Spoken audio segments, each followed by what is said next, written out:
Assalamualaikum warahmatullahi wabarakatuh.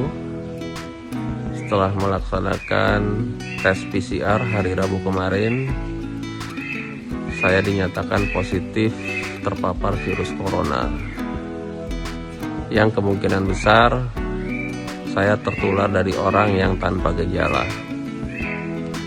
Kesempatan ini saya ingin ingatkan kepada semuanya, jangan pernah sepelekan karena virus ini nyata dan cepat sekali menularnya. Kata kuncinya yang perlu diingat adalah jangan pernah ketemu orang yang kita tidak tahu kesehatannya.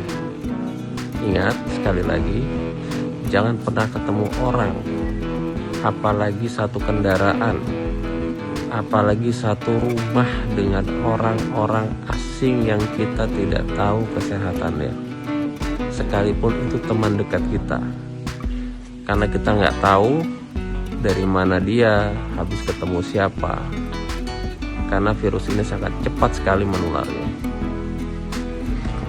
Karena setelah kita kena, tidak ada rumah sakit yang menerima pasien COVID karena full.